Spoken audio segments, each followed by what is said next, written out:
एक तो ये एनईसी है क्या चीज़? नेशनल इकोनॉमिक काउंसिल एक एडवाइजरी बॉडी है, आईनी, और इसमें लिखा है कि नेशनल इकोनॉमिक काउंसिल वफाक को और सूबों को अपने इकोनॉमिक फाइनेंशियल डेवलपमेंट के बारे में एडवाइस करेगी।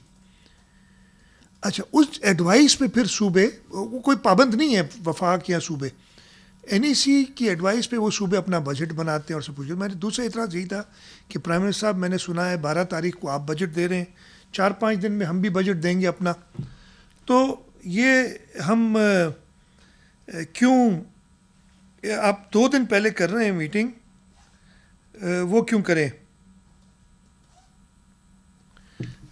ना, वो क्यों करें 2 दिन पहले क्या एडवाइस आप देंगे? और क्या, हमारी तो सारी तैयारी हो गई है, आपकी भी तैयारी हो गई है, तो एनईसी को एक मजाक ना बनाया जाए। एनईसी का मेरा ये ख्याल है कि ये फरवरी मार्च में ये वाली मीटिंग होनी चाहिए, और प्राइम मिनिस्टर साहब ने इस बात पे एग्री किया, और प्राइम मिनिस्टर साहब ने कहा कि अब हम कम से कम 2 मीटिंग्स करेंगे, वो तो खैर आईनी रिक्वायरमेंट है, और ये भी एग्री किया कि जल्दी करनी है। मैं फिर से एक बार शुक्रगुजार हूँ प्राइम मिनिस्टर का कि ये चीज़ें बतानी पड़ रही हैं, और वो बताने के बाद वो एटलीस्ट मीटिंग में मान जाते हैं, और उन्होंने वो कहा है। तो 2 जो आइटम डिस्कस होते हैं, एक कहते हैं हम एनुअल प्लान, जो 2019-20 का तो पिछले साल दिए गए थे, अब 2020-21 का दिया गया। एनुअल प्लान में होते हैं इकोनॉमी के ग्रोथ नंबर्स, कि भाई ये जीडीपी कितने % से बढ़ेगी, जो अंदाज़ा है, एग्रीकल्चर सेक्टर कितना बढ़ेगा, इंडस्ट्रियल सेक्टर कितना बढ़ेगा, और उसको बताने का मकसद ये होता है कि ताकि सूबे और वफाक बताए कि जी इकोनॉमी इस तरीके से ग्रो कर रही है, आप इस तरीके से अपने खर्चे करें और बजट बनाएं। वो पहले जब आइटम आया तो हमें बताया गया कि 2019-20 का टारगेट जो था वो था 4%, और वो होगा -0.4%, यानी ये जो ये साल है, ये पब्लिक भी हुई है, डॉक्यूमेंट कोई नई चीज़ नहीं है। इसमें मैं आपको ये चीज़ बता दूं कि पिछले साल जो टारगेट था, ये 19-20 नहीं, 18-19, मैंने आज ये रेस किया था मीटिंग में, इसलिए बता रहा हूँ। 2018-19 का टारगेट रखा था 6.2%, इसलिए कि उससे एक साल पहले 2017-18 में जीडीपी ग्रोथ थी 5.7% के करीब। 18-19 में रखी थी 6.2%। अगस्त 2018 में नई हुकूमतें आ गई। जब पिछले साल मई में मीटिंग हुई थी तो बताया गया कि जी हम बहुत मुश्किलात में थे, पिछली हुकूमतें तबाही मचा गई, जो भी एक तरीके, जो एक स्टैंडर्ड एक है बात, और इसलिए अगले साल जो 2018-19 है उसकी ग्रोथ है 3.3%, यानी जो 6.2% की थी 3.3, किताबों में वो लिखी गई। लेकिन ड्यूरिंग द ईयर, अभी से 2 महीने पहले पता चला, 1.5-2 महीने पहले, कि वो 2018-19 की थी, वो असल में 1.9% थी ग्रोथ। अच्छा, होता है फ़र्क, इसलिए कि वो एस्टिमेट्स होते हैं ना, 3.3 की, चले वो शायद 3.2 हो सकती है, 3.4 भी हो सकती है। इतना बड़ा डिफरेंस पहले कभी नहीं आया, पहले कभी भी नहीं आया, ये मैंने पॉइंट आउट किया। खैर, फिर वही बातें की गई कि हमारी मईशत, हमने बड़ी बुरी हाल में थी, हमारा करंट अकाउंट डेफिसिट ये था जो स्टैंडर्ड, लेकिन मतलब आपको पूरा साल गुजर जाता है, मई के महीने में पूरे साल की ग्रोथ जो है, आप इतनी गलत एस्टिमेट्स लगाते हैं। इसीलिए मैंने कहा कि जो आपके अभी के एस्टिमेट हैं कि 4% की जगह पे -0.4% होगी, ये दुरुस्त है कि नहीं है प्लीज़, इसलिए कि इस पर हम अपना बजट बनाएंगे, वफाक बनाएगी। मैंने कहा कि ये सारा के सारा जो गलत एस्टिमेट्स है उसका नुकसान वफाक को भी होता है और सूबों को भी होता है, तो हमें एस्टिमेट्स तो जो रिस्पॉन्सिबल है वो सही बनाएं। इस पे मैंने फिर इनसे कहा कि मैं आपको सिर्फ ये बताना चाहता हूँ कि ये जून 2020 में, और मैंने मीटिंग में बताई, जो कहा गया है कि इस साल की ये ग्रोथ नंबर्स साउथ एशिया में क्या होंगे, ये वर्ल्ड बैंक की एक रिपोर्ट है, उसमें मैं अब दूसरे मुल्कों की नहीं बताता, खामखा वो लंबी हो जाएगी मेरी प्रेस कॉन्फ्रेंस, बताया गया है कि पाकिस्तान की -2.6% होगी ग्रोथ, यानी 2.6% मनफी, जहाँ इधर -0.4% की जगह पे -2.6% होगी। अब ये वर्ल्ड बैंक कर रहा है, इस पर मुझे जवाब ये मिला कि जी वर्ल्ड बैंक भी वही डेटा इस्तेमाल करता है, हम ही डेटा देते हैं। मैंने कहा फिर डेटा अगर वही है फिर तो और तशवीश की बात है। तशवीश की बात हो सकती है, मेरे को वर्ल्ड बैंक कोई ये नहीं है कि उनके पास कोई बेहतर तरीका है करने का, हमारे पास भी होना चाहिए, हमारे पास भी वही, ये कोई रॉकेट साइंस अब रही नहीं ये चीज़ें, ये नंबर्स देना। दैट मीन्स वो कह रहे हैं एजम्पशंस पे फ़र्क पड़ता है। मैंने कहा तो आपके लोग, इसलिए कि पिछले साल आपकी एक बड़ा मसला हुआ है, जो 3.3% आपने की थी वो एक्चुअली 1.9% थे। तो इस वक्त भी मेहरबानी करके, हम चाहे वो -0., देखें कोविड की बात है, इश्यूज़ हैं, हम सब जानते हैं, लेकिन कहानी दुरुस्त बताएं कि ये ग्रोथ अगले साल की होगी, सॉरी इस साल की एंड ऑफ द ईयर होगी क्या। तो पहला तो मेरा यही सवाल था कि ये -2.6% वो बता रहे हैं, लेकिन उन्होंने कहा नहीं जी हमारा नंबर ठीक है। मैंने उस मीटिंग में कहा है कि जी हमारी रिजर्वेशन ज़रूर नोट कर लें कि हमें भरोसा नहीं है इन नंबर्स पे। अब हम क्या करें जी, भरोसा नहीं, लेकिन नंबर्स तो हमने वही अडॉप्ट करने पड़ेंगे जो NEC या वो इदारा हमें फेडरल गवर्नमेंट बताती है। अब आ जाएं अगले साल पे। अगले साल के लिए हमें बताया गया कि मैं ये नंबर्स दे दूं, हाँ जी, अगले साल के लिए हमें कहा गया है कि हमारी ग्रोथ होगी 2.1%, 2.1% प्लस। अगेन जो ये वर्ल्ड बैंक की स्टडी है वो बता रही है -0.2%। जो ये स्टडी मुझे मिली थी ये जून, और है भी रिसेंट, जून 2020 की है। मैंने ये भी बताया कि जी ये है, और ये हम जो भी प्लान करें, जो इकॉनमी, इसलिए कि जैसे इकॉनमी ग्रो करेगी, फॉर एग्जांपल हम एक sales tax on service collect करते हैं, सर्विस ग्रोथ एक नंबर बताया होगा, मैं डिटेल में नहीं जाता।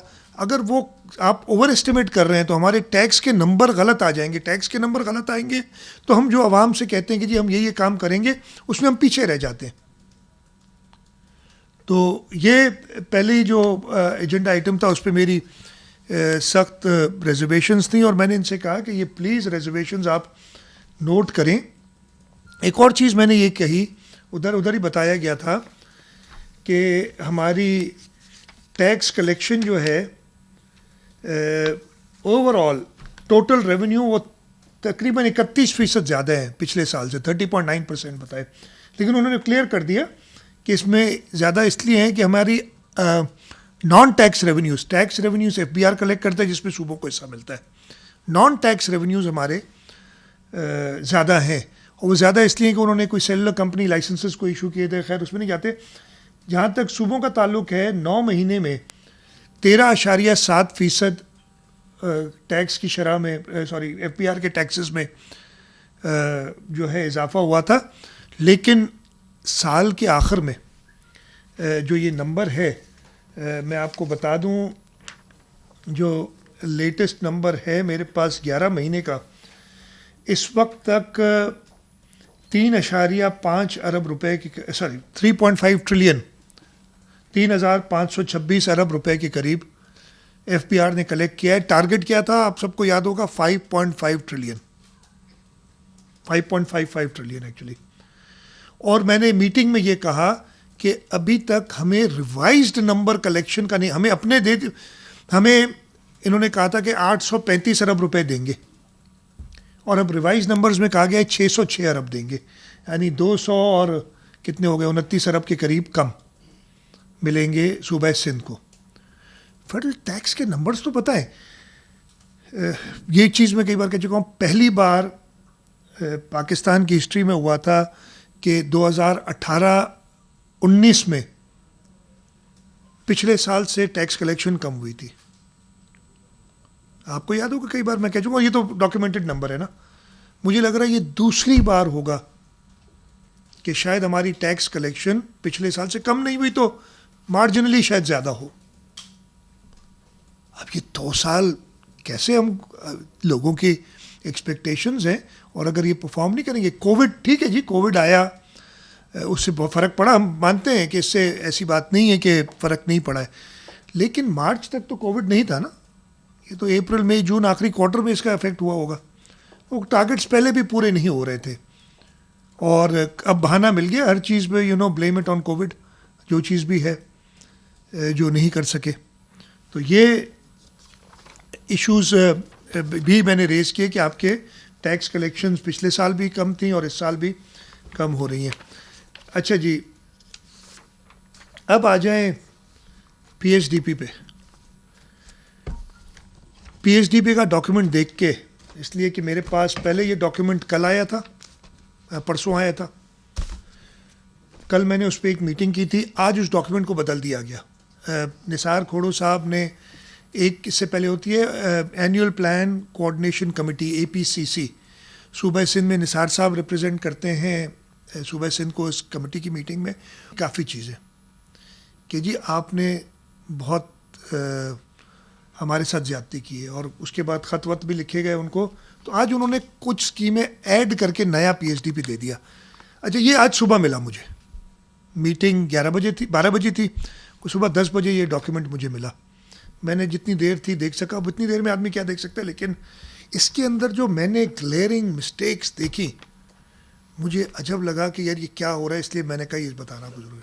इसमें जो डिस्क्रिपेंसीज थी, समझ नहीं आती कौन बना रहा है ये चीज़ें, मसला कहाँ है।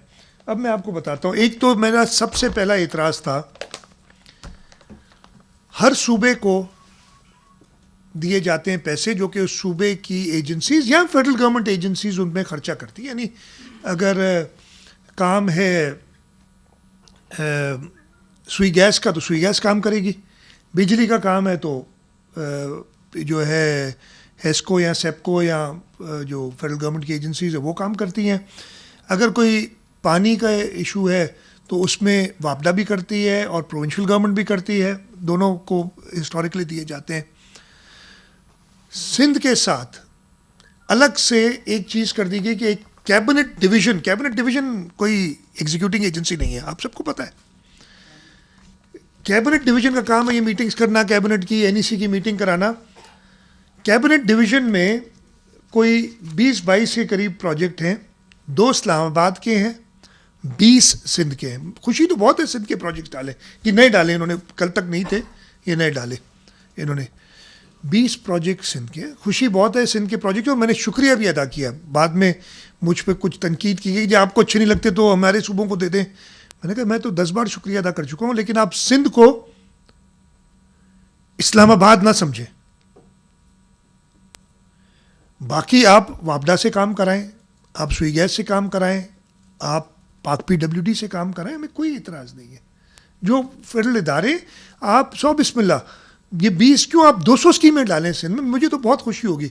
लेकिन आप सिंध को एक SIDCL के नाम से कंपनी बना के, मैंने कहा क्या पंजाब सिंध क्या है, Sindh infrastructure development company limited, मैंने कहा क्या PIDCL है, क्या BIDCL है, क्या KPIDCL है? नहीं, सिर्फ सिंध के लिए SIDCL बना दी गई। इसकी उन्होंने फिर कहा कि जी ये तो पिछली हुकूमत ने किया था, बिल्कुल पिछली हुकूमत ने किया था, KIDCL बनाई थी। उस वक्त मैं इसकी हिस्ट्री भी प्राइम मिनिस्टर साहब को बताई कि 2015 में उस वक्त के वज़ीर आज़म कराची आया और उन्होंने कहा मैं कराची को एक तोहफ़ा देना चाहता हूँ, और ग्रीन लाइन का तोहफ़ा दिया। और होना तो यही चाहिए था कि हमारा ट्रांसपोर्ट डिपार्टमेंट उसको बनाता। उन्होंने कहा नहीं जी हम खुद बनाएंगे। हमने कहा ठीक है, हमने कोई इतराज़ नहीं किया कि आप बनाए, एक मेगा प्रोजेक्ट है, सिंध को फ़ायदा होगा। उस पर उन्होंने एक कंपनी KIDCL बना ली। अब उसको SIDCL बना, उसके जो काम है मैं आपको बताता हूँ, जो उससे काम ले रहे हैं वो मैं आपको अभी बताऊँगा, जो कल मुझे नए आज सुबह पता चले नए डाले गए। तो सबसे पहला तो मेरा इतराज़ ये था कि आप सिंध को, मैं लफ्ज़ इस्तेमाल नहीं करना चाहता, ये कॉलोनी ना समझे इस्लामाबाद की, कि उधर से चलाएंगे। और जब मैंने कहा कि काम नाकस हो रहा है तो वज़ीर आज़म ने मुझे कहा आप नैब चले जाएं। शायद वो ऑप्शन हम करें, इसलिए कि मैं बताऊंगा क्यों नैब जाना चाहते हैं, क्यों ऐसी चीज़ बनती है। प्राइम मिनिस्टर साहब का ख्याल है हम जा भी सकते हैं, वो कोई रिपोर्ट कर भी सकते हैं रिपोर्ट उनको, या नैब खुद भी, वैसे तो नैब खुद ही नोटिस ले लेती है, शायद इन चीज़ों का नोटिस ले, मैं बता रहा हूँ आपको, हमारी तो हर चीज़ का नोटिस ले लिए जाते हैं, हम जब बुलाते हैं कोशिश करते हैं टाइम पे पहुँच जाए और जो अपना पॉइंट ऑफ व्यू वो पेश करें। हाँ जी, सबसे पहली जो ग्लेयरिंग में, और ये दोनों, अच्छा ये दोनों डॉक्यूमेंट्स वेबसाइट पे इनके मौजूद हैं, ये नए वाला अब आ जाएगा, पुराना वाला मौजूद है, और नया वाला आज ही दिया है तो अब वो भी आ जाएगा। जनाब, ग्रीन लाइन बस ट्रांजिट सिस्टम, ये 2017 का अप्रूव हुआ प्रोजेक्ट है, यानी पिछली हुकूमत का। इसकी टोटल अखराज जो इस पे इसकी एस्टिमेटेड कॉस्ट है वो 24.6 बिलियन, 24.6 अरब रुपए। जून 2019 यानी आज से एक साल पहले, जब मई में हम बैठे थे, और ये आज तक इनकी वेबसाइट पे मौजूद है डॉक्यूमेंट, कहा गया कि इस स्कीम पे 21.16 अरब रुपए खर्च हुए, यानी 24.2 में से 6 में से 21.2 तकरीबन, और बाकी 3.4 बिलियन थ्रो फॉरवर्ड था, यानी बच गए थे, और 2 अरब रुपए इन्होंने रखे थे कि इस साल SIDC सॉरी ये ग्रीन लाइन पे खर्च करेंगे। करें यार, ये अच्छी बात है। इस दफ़े जब मैंने ये नंबर देखा तो पिछले साल क्या कहा था उन्होंने, 21.2 अरब खर्च कर चुके हैं हम जून 2019 तक, 30 जून 2019 तक। अब लिखा हुआ मेरे पास आ रहा है, और ये मैंने पॉइंट आउट किया कि 30 जून 2020 तक 19.5 अरब रुपए खर्च किए, यानी पिछले साल जो बताए थे पैसे उससे 1.66 अरब रुपए, 1.66 बनता है ना, 1.66 बिलियन कम। तो मैंने कहा, मैंने, और ये लफ्ज़ थे, मैंने कहा प्राइम मिनिस्टर साहब, और सारी मीटिंग को मैंने एड्रेस किया कि ये पहली बार मैंने देखा है कि किसी प्रोजेक्ट में पिछले साल से कम, लेकिन हो सकता है कि आपने कोई बड़ी चोरी पकड़ी हो, ठेकेदार से पैसे वापस लिए हो सकता है, अच्छी बात है। अगर ये तो फिर तो ये बनता है नैब का केस ना, कि ओवर पेमेंट हो गई है और वापस लिए पैसे, अदरवाइज तो मुझे समझ नहीं आती कि ये है क्या। पहला ये था। जनाब, दूसरा एक स्कीम है, इसके बारे में मैं आपको बताऊंगा। स्कीम नंबर 20 है, improvement rehabilitation of different roads streets including water and sewerage system in various districts under KMC। ठीक है जी, ये स्कीम नहीं है हमारे ऊपर, तो मुझे ताज़ा भी बुलाया गया था नैब में कि आउटसाइड बजट आप ले आए स्कीम। ये आउटसाइड बजट स्कीम थी, इसलिए पिछले साल 2019-20 में इसका जिक्र नहीं है। 2020-21 में लिखा गया, और फिर लिखा है कि ये स्कीम अप्रूव हुई, DDWP होती है, डिपार्टमेंट डेवलपमेंट वर्किंग पार्टी, यानी कैबिनेट डिवीजन के डिपार्टमेंट सेक्रेटरी ने, उनके अंडर में ये स्कीम आती है। अप्रूव की ये स्कीम 13 मार्च 2020 को, आज से तकरीबन 2.5 महीने पहले। बहुत अच्छी बात है यार, चलो इसी बहाने स्कीम तो पता नहीं क्या है, improvement rehabilitation of different roads streets including water. Scheme की कॉस्ट क्या है? 1011 बिलियन, यानी 1 मिलियन, यानी 1 बिलियन और 11 मिलियन रुपए, 1 अरब 11 मिलियन रुपए। कब अप्रूव हुई? 13 मार्च 2020 को। अब स्कीम अप्रूव होती है, उसके बाद उसका एडमिनिस्ट्रेटिव अप्रूवल निकलता है, फिर वो डिपार्टमेंट में जाता है, फिर उस पर पैसे रिलीज़ होते हैं, पैसे रिलीज़ होने के बाद उसका टेंडर होता है। ये नॉर्मल प्रोसीजर है ना, ये सब आप लोगों को भी कहा पे, तो उसका टेंडर होता है। टेंडर में कम से कम 15 दिन दिए जाते हैं, और टेंडर में 15 दिन दिए जाने के बाद जब अवार्ड होता है उसमें कम से कम 15 दिन लगे, जितना भी तेज़ आदमी चाहे लग जाता है। ये तो 1.5 महीने का काम तो डेफिनेटली है जनाब। 1.011 बिलियन, यानी 1 अरब 11 मिलियन रुपए में से 1 अरब रुपया खर्च हो गया इस स्कीम पे। जून 30, 2020 को 1 अरब रुपया, जो कि स्कीम मौजूद नहीं थी बजट में पहले, और 13 मार्च 2020 को अप्रूव हुई। 3.5 महीने में ये कहते हैं, इस ये लिखा है एक्सपेंडिचर अप टू 36/2020, अंग्रेजी में इसका यही मतलब है ना कि खर्चा हो गया 30 जून 2020 तक। आप मुझे बताएं इसको मैं क्या कहूँ। मैंने ये पॉइंट आउट किया, जवाब कोई नहीं। नैब में चले जाओ, लेकिन नैब में जाएंगे तो कुछ नहीं होगा ना, पता है नैब कुछ नहीं नोटिस लेगी। ये क्लियरिंग। अब आगे चले, एक और स्कीम इन्होंने पिछली बार भी दी थी, इस साल भी है। ये तो नई स्कीम है ना, मैंने बताया 20 नंबर पर। 21 नंबर स्कीम जो है वो थी reconstruction of Manghopir road from Jam Chakro to Banaras Karachi. ये भी SIDCL बना रही है। इस स्कीम को भी पिछली हुकूमत ने अप्रूव किया था, इस हुकूमत ने नहीं किया था। मेरा एतराज़ था पिछली गवर्नमेंट के साथ, उन्होंने आखिरी दिनों में ये 25 अरब रुपए की एक प्रोजेक्ट्स बना के और की थी। वो एतराज़ था कि भाई ये आपका काम नहीं है, ये रोड बनाने हैं या कुछ करना है, अगर आपने इन्वेस्ट करना है आप दे, सिंध हुकूमत करे, चले आप कर रहे हैं। उन्होंने कहा ये बड़ा रोड है, मेगा प्रोजेक्ट हम करेंगे। इसकी कीमत थी 2.44 अरब रुपए। पिछले साल तक इस पर 1.376 बिलियन खर्च हो चुका था। बाकी 1064 बिलियन यानी 1 अरब 64 मिलियन रुपए रह गए थे। पूरे के पूरे पैसे रखे गए थे। मैं बड़ा खुश था, चलो यार पूरे पैसे, ये पिछले साल की बात है, मई 2019 की बात है। पूरे पैसे रखें, हमें कुछ पता नहीं, हमें बताते नहीं है। सूबाई हुकूमत को बिल्कुल लूप में नहीं रखते इन स्कीम्स के लिए। एक 1064 मिलियन में यानी 1 अरब 64 मिलियन में से खर्च कितने हुए इस साल? 192 मिलियन रुपए। 1 अरब रुपए रखे गए, 1 अरब 64 मिलियन और 192 मिलियन यानी तकरीबन 19%, 18% पैसा खर्च हुआ। ये बड़ी कराची के लिए शायद कोरोना का मसला है ना भाई, क्या करें। ये तो पिछले, मैंने तो कई बार सुना था कि प्राइम मिनिस्टर आज आए या कल आए इनका इफ्तिताह करने स्कीमों का। ये हमने सुना था ना कि प्राइम मिनिस्टर आ रहे, परसों आ रहे, कल आ रहे, इस इतवार को आ रहे, लेकिन ये पोजीशन ग्राउंड की है। अगली scheme reconstruction of Nishtar road and Manghopir road, 1.9 billion की स्कीम। इस स्कीम में 781, अगेन ये पिछले गवर्नमेंट की स्कीम है, इस गवर्नमेंट की नहीं है। पिछले गवर्नमेंट में 15 जनवरी 2018 को अप्रूव हो गई थी और पिछले साल तक यानी जून 30, 2019 तक 781 मिलियन इस पर खर्च हुए थे। बाकी बचते थे 1118 मिलियन, पूरे के पूरे रखे हुए थे।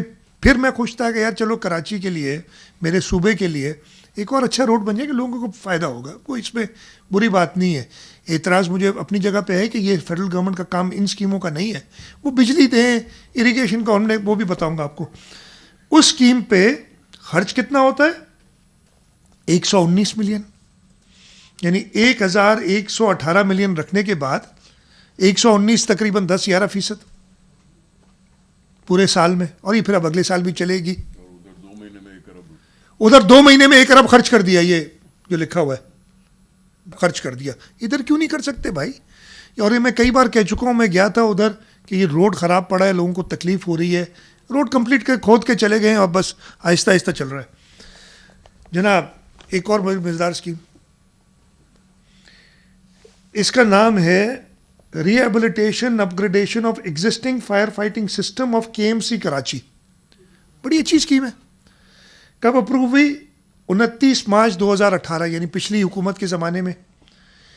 1.876 बिलियन, 1876 मिलियन की स्कीम।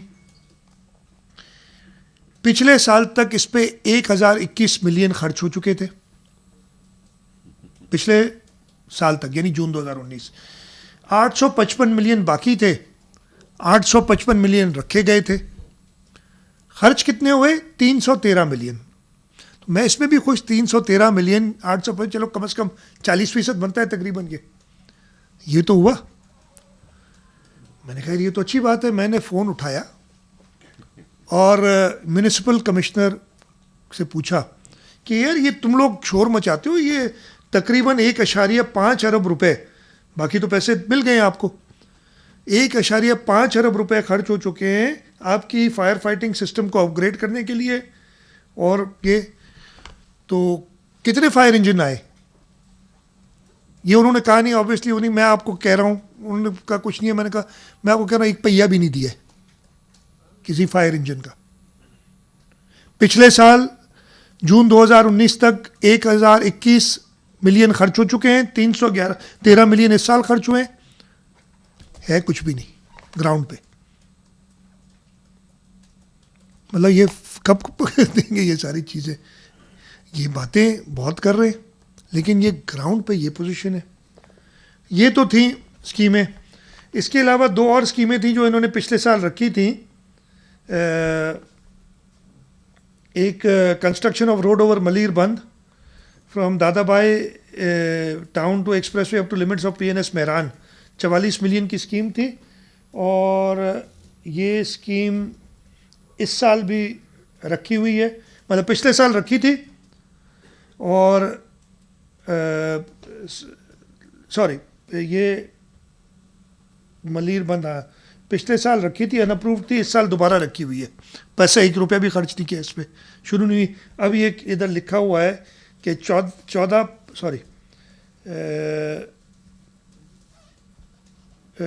11 नवंबर 2019 को अप्रूव हो गई।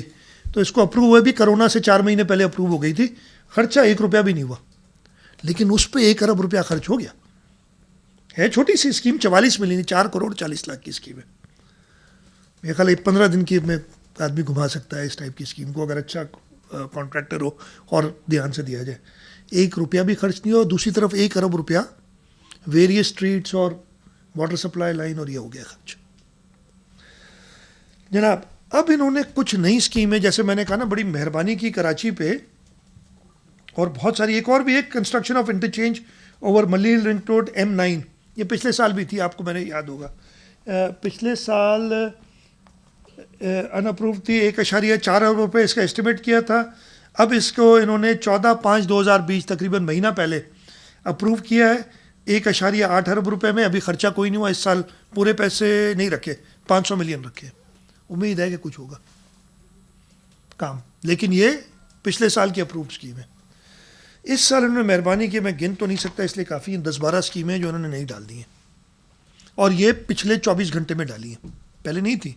आज से 2 दिन पहले जब APCC की मीटिंग हुई थी, ये नहीं थी।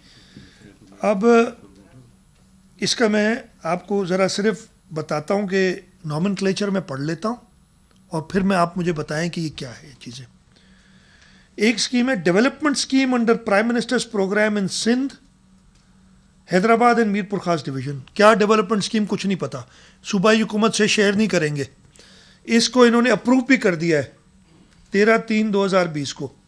1.3 बिलियन की स्कीम है। यार हमें बता तो दे, हो सकता है वही डेवलपमेंट स्कीम हम भी कोई कर रहे हो मीरपुर खास या हैदराबाद डिवीजन में। दूसरी स्कीम है development scheme under prime minister's programme Larkana Sukkur and Shaheed Benazirabad, 1.8 अरब रुपये की स्कीम है। मैं वही कह रहा हूँ, हमसे सिर्फ कंसल्ट कर लें। एक तो ये काम नहीं है, प्राइम मिनिस्टर कोई बड़ा हाईवे दे हमें, प्राइम मिनिस्टर कोई हमें लाइनिंग का बड़ा प्रोजेक्ट दे, कोई डैम, बारानी डैम बना के दे जो हमें ज़रूरत है। थर में हमें जो हम बड़ी स्कीम्स कर रहे हैं पानी पहुँचाने की, वो दे। ये क्या है? Various development schemes in Hyderabad and Mirpur खास लाड़काना, नाली मोहल्ले की जो है नालियाँ और पे जो क्या होते वो बनाएंगे अब प्राइम मिनिस्टर साहब के डायरेक्टिव्स पे। अब आगे देखें, और भी बड़ी मज़ेदार एक तो मुझे बड़ी अच्छी लगी थी नाम, हाँ जी ये मिल गई मुझे। Improvement rehabilitation of different roads streets including water and sewerage system in constituency of provincial assembly at district east Karachi. नाम सुने जरा, ये मैं दोबारा रिपीट करता हूँ। Improvement rehabilitation of different roads, streets, including water, sewage system and constituencies of Provincial Assembly at District East Karachi. Provincial Assembly कौन सी ये भी नहीं पता।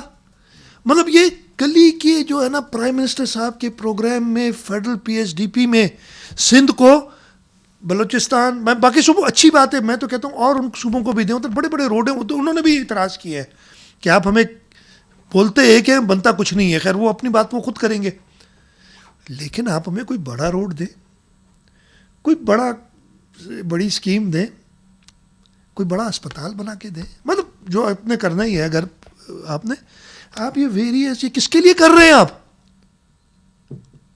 ये 217 मिलियन की स्कीम है, कि एमपीए कॉन्स्टिट्यूंसी, कौन सा एमपीए मुझे नहीं पता, एमपीए कॉन्स्टिट्यूंसी है। मैंने तो सुना था, और मैंने सुना क्या था, मुझे पता है कि सुप्रीम कोर्ट की जजमेंट है कि आप किसी एमपीए को नहीं दे सकते पैसे डायरेक्टली, उनकी स्कीम्स, और हम नहीं देते। अब स्कीम्स प्रपोज होती है, वो एक प्रोसेस होता है, उसमें जाती है, हो सकता है ये भी प्रोसेस चलता रहा, लेकिन ये तरीका है पीएचडीपी बनाने का और सिंध के साथ इंसाफ करने का। जी मैं ख़त्म कर लूँ फिर मैं आप, ठीक है जी। अच्छा आइए जी आगे चलते हैं। अब ये सारी हैं, कोई rehabilitation of different road streets including water storage system in various union councils of district Karachi, various union council district central Karachi, 12 crore की स्कीम है टोटल। ऐसी बहुत सारी छोटी छोटी स्कीमें डाल के दिल खुश किया है, लेकिन ये क्या प्राइम मिनिस्टर का काम है कि ये करे और एसआईडीसीएल के थ्रू करे? इस पे सख्त एतराज है। आपने डेवलपमेंट करनी है तो अच्छी बड़ी स्कीम्स देना। हमने भेजी थी, हमने 7 वाटर सेक्टर में स्कीम्स भेजी थी, वो उन्होंने नहीं की, उनको उन्होंने रद्दी की टोकरी में डाल दिया, उसको कंसिडर भी नहीं किया। बल्कि हमारी जो 2 ऑनगोइंग स्कीम्स थी, बल्कि 3 ऑनगोइंग स्कीम्स फेडरल पीएचडीपी की, वो काट दी। और मैं आपको बताता हूँ कौन सी। एक स्कीम थी, हमने अगेन ये पिछले साल भी नहीं, उससे पिछले साल आखिर में जब हम गए थे तो एक स्कीम इंक्लूड कराई थी कि जो कैनाल आता है, कौन से कैनाल का नाम क्या है, केबी फीडर, कलरी बगार फीडर जो है, केबी फीडर कोठड़ी बराज से ले आता है पानी, ये अपना झील जो हमारी है, हाँ उसकी लाइनिंग पूरी करनी थी, हमने लाइनिंग की थी। और उसकी वजह क्या थी कि हमने कहा कराची को पानी पहुंचाना है, और केबी फीडर में अगर उसकी हम लाइनिंग करेंगे तो जो लॉसेस होते हैं वो बचेंगे, तो वो हम किंजर में वो पानी एक्स्ट्रा आएगा और वो हम कराची को पानी प्रोवाइड करेंगे। ये स्कीम 2018-19 में डाली गई थी, 2019-20 में भी मौजूद थी। हम पूरा साल कोशिश करते रहे, कुछ नहीं हुआ। इस साल उन्होंने उसको निकाल दिया, ड्रॉप कर दिया पीएचडीपी से। एक और स्कीम थी, मैंने डलवाई थी, हमने डलवाई थी सिंध हुकूमत ने 2018-19 में ही, कि मंछर के लिए फ्रेश वाटर ले जाना। उन्होंने कहा था बड़ी अच्छी स्कीम है, सारों ने बड़ी तारीफें की कि आप अच्छी आइडिया लाए हैं। 19-20 में वो स्कीम मौजूद थी, इस साल उड़ा दी। मतलब हमने तो 7 नई स्कीमें दी थी, उन 7 को तो कंसिडर नहीं किया, ये 2 निकाल दी। तीसरी scheme Lyari express way resettlement project की स्कीम है, उसमें कोई 2 अरब रुपए का थ्रो फॉरवर्ड था, इसलिए कि उसमें लोगों को जो पैसे देने हैं और लिटिगेशंस चल रही हैं, वो स्कीम भी निकाल दी है। और मैंने इनको बताया, मतलब जो सिंध हुकूमत प्रपोज करती है, बाकी सूबों से प्रपोजल्स ले रहे हैं, इसलिए पता चल रहा था ना, उधर बता रहे थे कि जी आपकी मेहरबानी, आपने ये स्कीम डाल दी। शिकायत भी थी कि हमने 6 कही थी या हमने 20 कही थी, आपने सिर्फ 18 डाली, 2 नहीं डाली। हमारी तो 7 स्कीम थी, एक भी नहीं स्कीम डाली जो सिंध हुकूमत ने कही है। 3 माइनस कर ली, निकाल ली, स्कीमें डिडक्ट कर ली।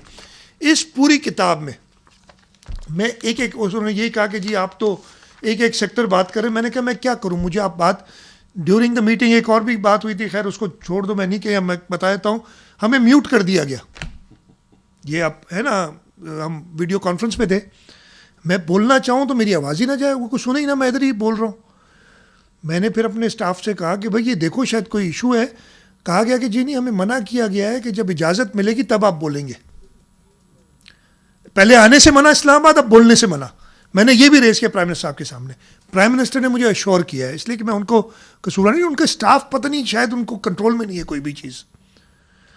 उन्होंने कहा जी मैंने किसी को मना नहीं किया कि किसी को म्यूट करे, सबको बोलने की इजाज़त है। मैंने कहा प्राइम मिनिस्टर मैं आपको सिर्फ बताना चाहता हूँ, मुझे ये कहा गया है कि जो मेरे स्टाफ को मैसेज आया उनका कि जी ये हुक्म है कि जब इजाज़त मिलेगी तो आपको अनम्यूट करेंगे। ये पोजीशन तक हम पहुंच गए इस मीटिंग में जो एनईसी है, और कई हैं ये मैं बता रहा हूँ, पूरी कम्युनिकेशन डिवीज़न जहाँ रोड बनते हैं, नई स्कीम्स मैंने बताया तकरीबन 91 से शुरू होती हैं 115 तक, ये कितनी हो गई? 15 और 9 24 स्कीमें, एक भी सिंध की नहीं। एक स्कीम या दो इसमें सिंध का टुकड़ा नज़र आता है, लेकिन वो टुकड़ा इसलिए है, जैसे एक स्कीम लिखी हुई है construction of dual carriage way from सुई टू कश्मीर। अब सुई से कश्मीर बॉर्डर पे है बलूचिस्तान के, बस कश्मीर, सुई से कश्मीर में सारी रोड बनी है बलूचिस्तान में। अच्छी बात है, बलूचिस्तान को और देना चाहिए, लेकिन यार हमें भी तो कुछ दो। पूरी स्कीम कराची से लाहौर मोटरवे बन गया, हर तरफ से बन गया, सिर्फ क्या नहीं बना? हैदराबाद सक्कर। पैसे कम रखेंगे, ये पब्लिक प्राइवेट, ये बीओटी पे करेंगे, पब्लिक प्राइवेट, हम बहुत एडवांस स्टेज पे, 206 अरब रुपए का बताइए ये प्रोजेक्ट, बहुत एडवांस स्टेज पे। बाकी तो भाई बन के ख़त्म हो गए, लोग इस्तेमाल कर रहे हैं। और ये एक जो सिंध का हार्ट है, हैदराबाद से लेके सक्खर तक, वो नहीं बन के दे रहा।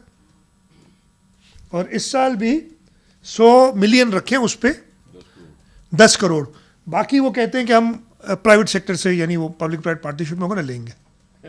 टोटल कॉस्ट इन्होंने कंस्ट्रक्शन कॉस्ट 175 अरब रुपये बताई है, फीजिबिलिटी 52 मिलियन, और लैंड और यूटिलिटीज 13.9 बिलियन, टोटल वो 200 बता रहे थे ना अरब रुपए का प्रोजेक्ट, रखे 10 करोड़ है।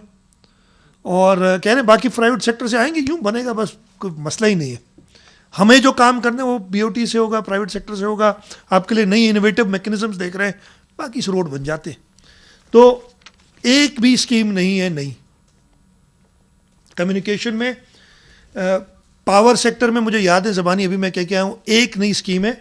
टोटल बहुत सारी स्कीम्स डाली गई हैं, और उस एक नई स्कीम में धाबेजी स्पेशल इकोनॉमिक जोन की बिजली के लिए, गैस सेक्टर में भी धाबेजी इकोनॉमिक जोन की गैस के लिए, ये 2 स्कीमें गैस सेक्टर और पावर सेक्टर में डाली गई हैं। उसके अलावा में सब कुछ फेडरल गवर्नमेंट ने दिया हुआ है पहले से, ज़रूरत नहीं है।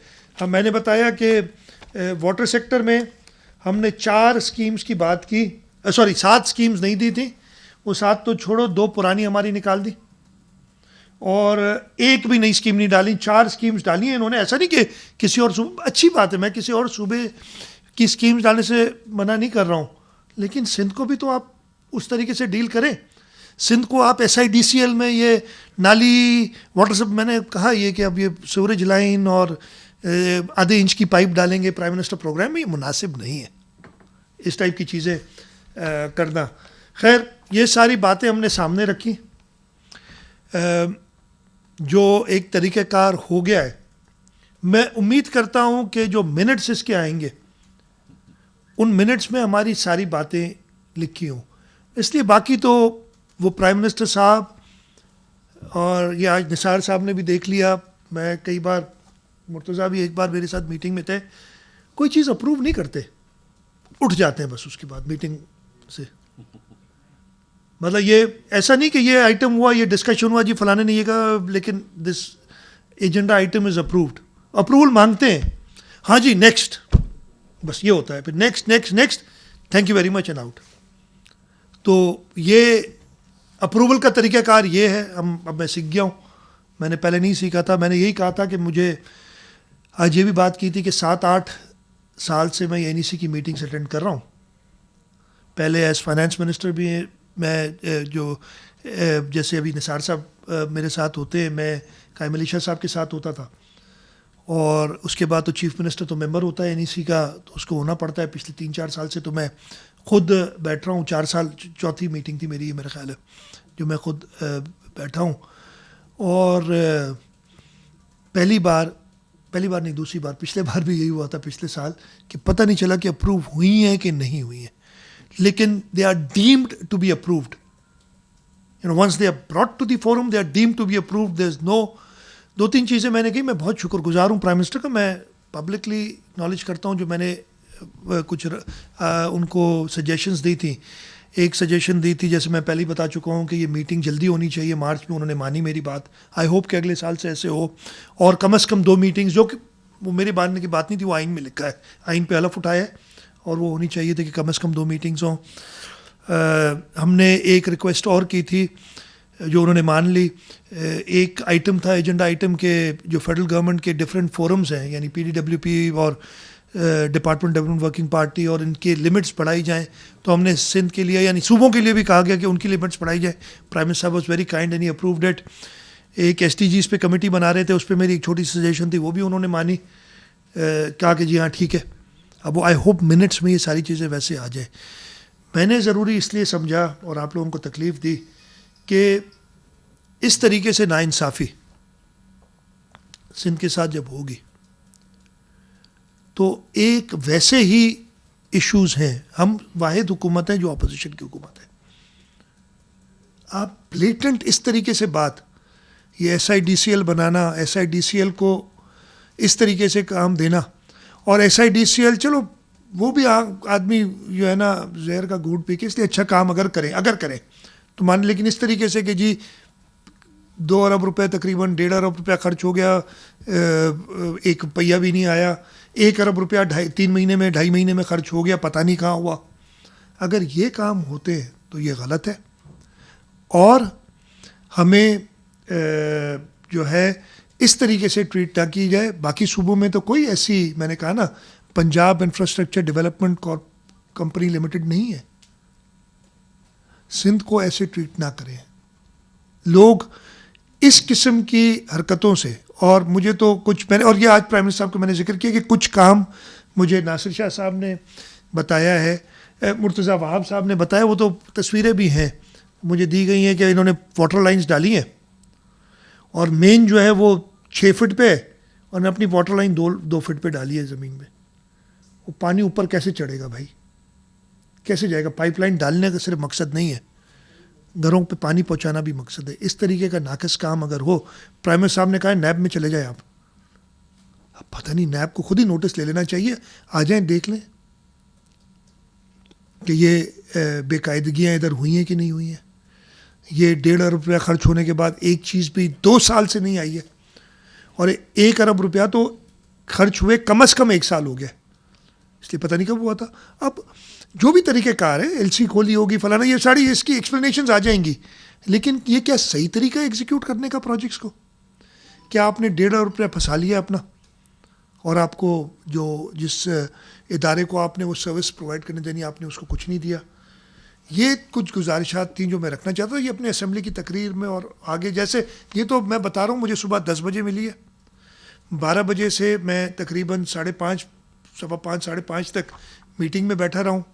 तो उधर ही मीटिंग में जो मैंने बैठ के और नोट्स लिए और बात की है, और इसमें और भी चीज़ें अभी मिलेंगी और इंशाल्लाह ताला उनको भी आपसे जिक्र करेंगे।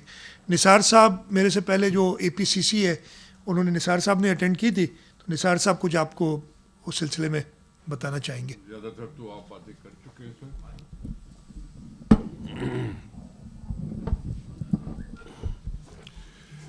ये APCC की मीटिंग से पहले ये मैं बता दूं कि ये NEC की मीटिंग 8 तारीख को होनी थी, फिर चेंज किया गया प्रोग्राम कि 10 तारीख को होगी, और APCC की मीटिंग 6 तारीख को हुई थी, शायद सैटरडे था। मैंने और कोई बात वहाँ नहीं, लेकिन मैं आपको सिर्फ बताना ये चाहता हूँ कि बहुत सी प्रोजेक्ट्स होते हैं जो वफाकी हुकूमत की फंडिंग से वफाकी इदारे ही काम करते हैं, लेकिन कुछ ऐसी स्कीम होती हैं जो वफाकी फंडिंग के साथ होती हैं, लेकिन एक्सिक्यूशन उनकी गवर्नमेंट ऑफ सिंध करती है। ऐसी कोई 13 स्कीमें चल रही थी सिंध में, जिसकी मैंने निशानदेही करके उनको कहा था कि आपने 3 स्कीमें इसमें से ड्रॉप कर दी, जिसका जिक्र मुराद अली शाह साहब कर चुके हैं, चीफ मिनिस्टर साहब कर चुके हैं। ये लियारी वाला एक्सप्रेस वे रीसेटलमेंट वाला, KB फीडर वाला, या दूसरी तीसरी जो कुछ भी चीज़ थी। मैंने उनसे यही कहा था, उस किताब में जब हमने देखा था एनुअल प्लान के किताब मुहैया की जाती है, उसमें बहुत सारी डिपार्टमेंट्स जो वफाक से हों या जिससे भी हों, उसमें न्यू स्कीम्स रखी गई थी। ये नहीं है कि बिल्कुल नई स्कीम नहीं रखी वफाकी हुकूमत ने अपने उस PSDP में, तब मैंने सवाल ये किया था कि जब इतनी सारी न्यू स्कीम्स रख रहे हैं आप, तो फिर सिंध की प्रपोज्ड वो वाटर सेक्टर में 7 या 9 स्कीमें आपने क्यों नहीं रख रहे हो? हम इरिगेशन के स्कीम्स बना रहे हैं जिसमें एग्रीकल्चर को इम्पिटस मिलेगा, उनको फ़ायदा होगा, आप वो इस तरह से रद्द करके भेज दिया आपने, क्यों?